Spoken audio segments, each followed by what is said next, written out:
Steve, I've got some ham with fat on it for you.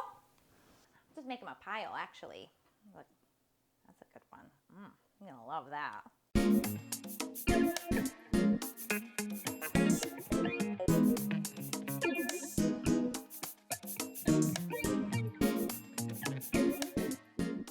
Now let's dive into today's casserole. We are going to be making a Midwest surf and turf casserole.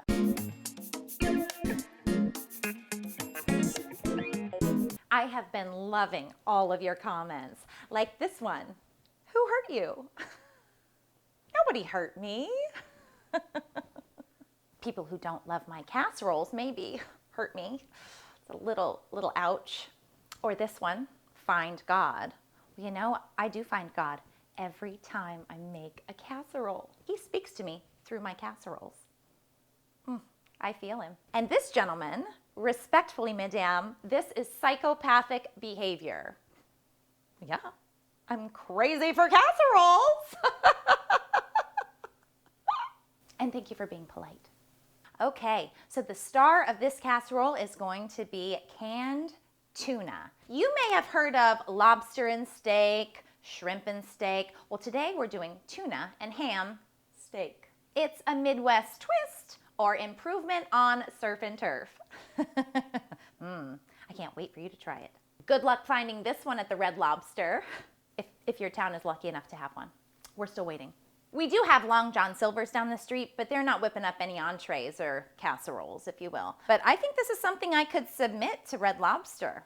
I think it'd be a hit, especially for the kids. So first ingredient, tuna. Got my tuna here. I love tuna. Now I'm going to open all of my cans of tuna. They do have canned tuna that is pull top if you don't have a can opener in your kitchen. But what kind of cook are you if you don't have a can opener for your kitchen? Okay, there's one can. I like to buy a canned tuna in water instead of oil, as oil kind of weighs down the tuna and makes it a little heavier. I want this casserole to be light and airy. And also, tuna lives in water in the sea, and so I think it just feels probably more at home living in this can of water. Now I just like to dump my entire can of tuna in the bowl. I've got my little tuna spatula, it's blue. Now I think that water just adds more flavor and it keeps that tuna comfortable, like he's still living in the ocean. I mean, usually when I open this, my cats and kids come running. They like to drink the juice, but like I said, for this one, I'm putting all the flavors in. I like to drink the tuna juice too, but for this casserole, it all needs to be in to keep those flavors alive. Now, sometimes I get more inspired to cook when I pick a theme to my outfit. So today, you'll see I've got a chicken of the sea apron. I've got a scaly bow in my hair, and of course, a matching brooch. My favorite brooch has a little coral element because, you know, fish and tuna and things, they need a habitat. This is also line caught, so I think that is better than nets or however they get those guys. Ooh, this one's a little orange.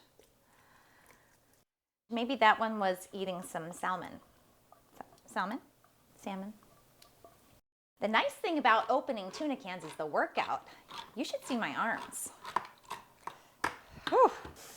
Really smelling that canned tuna. All that flavor in a can. Last one. You know, I have one can for each person in my family. You can add more or less cans, however you like. For me, I think everyone deserves their own can of tuna. The exciting thing about this casserole is that you don't have to measure anything out because we are going to use all of it. Just dump and stir. So we've got sweet Vlasic relish, a whole jar. I'm using 10 full ounces. There are smaller and larger, but I like that amount of relish. We have 2 cans of creamy soups, good old-fashioned cream of mushroom soup, which we used in our Jell-O casserole. And we also have cream of celery soup to get extra vegetables in there. And we have a can of mixed vegetables. And we will be using a 15-ounce jar of mayo, and we will be using the whole thing. I like to have 5 to 6 jars of mayonnaise in my pantry at all times because mayonnaise just, it really adds flavor, it adds texture, and it's delicious. I also have my mayo spatula. It's just going to be a flat spatula so I can really get in there and get all of the mayo out. You know, the thing about mayo is that you refrigerate after opening, but every time I use mayo, I never have any left. Cream of mushroom and cream of celery soup. This is a condensed soup. Ooh. Cream of mushroom. Mushroom. Oh, this is a little bit thinner than the cream of celery. Easier to pour. Respectfully, this doesn't feel like psychopathic behavior. It feels like cooking with love. Woo! Some canned vegetables. Smells like they're several years old, perhaps. Just kidding. Now, I'm gonna stir this all together. Now fold it in. Got a lot of juices melding together in here. And we talked about folding. That's keeping all the components strong so they're not broken up in the stirring process. Okay, now we've got this masterpiece here. We have one more exciting ingredient. Now you've all heard of ramen. I like to use all the flavors in ramen in my casseroles, especially this one. Tear this open and pour this in. There's a lot of extra salt, seasonings, flavors that are gonna explode into this casserole. Now you can buy a tenderizing powder at your local store, but I like to go all natural tenderizing my meat. So I just give it a couple of pounds here. Slap it a little bit. Ready to go. Now let's start cutting this ham steak. Surf and turf. Make sure you have a nice sharp knife. Steve sharpened this one for me this weekend.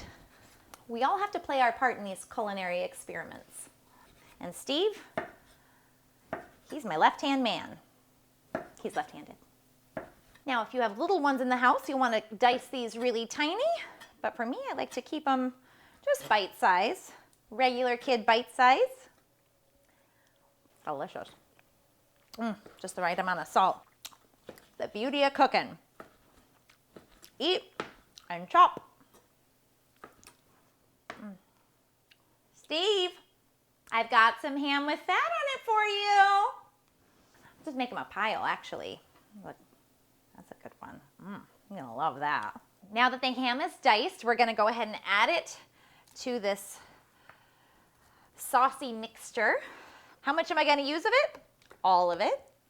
And now the other thing I like about adding ham to this dish is that it adds another color. The pink ham really pops in all this beigey cream. Mayo, soup, because the vegetables kind of get lost, which is the trick, so my kids will eat it. The next step is adding the noodles. Now, I like to use extra wide egg noodles because there's more protein in them and because they're delicious. Extra wide because I like everything to be a little extra. So I've already prepared these the night before. I have stages of casseroles in my kitchen at all times. So when I was making yesterday's casserole, I was already prepping today's casserole. So I got those noodles ready. They've chilled in the fridge. I like to cook them to al dente. I'm not Italian, so I don't know the exact way to say it, but I think it's al dente. I've got those ready in the fridge. I'm gonna break them up a little. Whew. Then I'm gonna fold them in.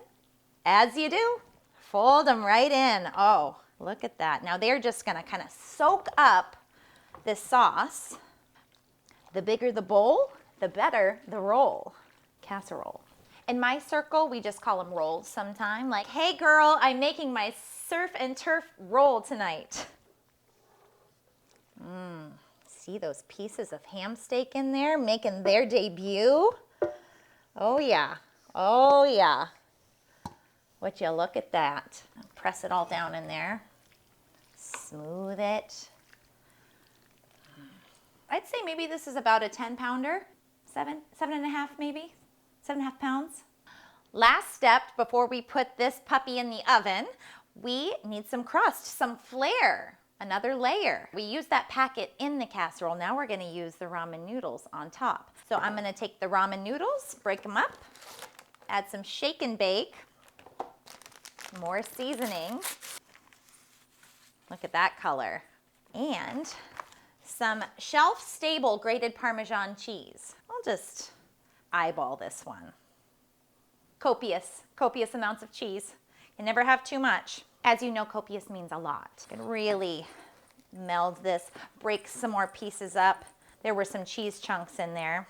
I don't know how it gets those cheese chunks, I guess from just sitting on the shelf. Now we're just gonna layer this on. Here we are. Let's put her in the oven. I like to do maybe 30 minutes at 350. Just keep an eye on it. So while we're waiting for that to cook, I just wanted to take a minute to acknowledge that my sister-in-law, Missy, had said that maybe I stretched some boundaries. And so I was asked to apologize. So now I have apologized and now we can move on. Right, Missy? Okay. Smells like we're close. Let's have a look. Now, in the theme of surf and turf, I got some new exciting accessories for my kitchen. Ooh, I think we're ready. Now you want to remember, you lift with your legs because this casserole is, you know, maybe a 7.5 pounder. We don't want anyone throwing out their back, especially around the oven. This specific casserole is more of a bowl casserole as the layers kind of fall apart a little bit when you scoop into it. Ooh, look at those layers. Now they're gonna fall apart. See the pink of that ham steak? My daughter really likes that ham, so I'm gonna give her a nice, good small size helping. I'm gonna try this layer. It's a crust. Everybody likes the crust. The big reveal, I'm gonna get a little bite of noodle, ham, carrot. It's a little hot still. So much tuna, so much flavor. Golden on that crust top. I'm gonna go ahead and rate this one. Bold presentation. 11, easy. I'm gonna go ahead and give this one a 9.5 stars.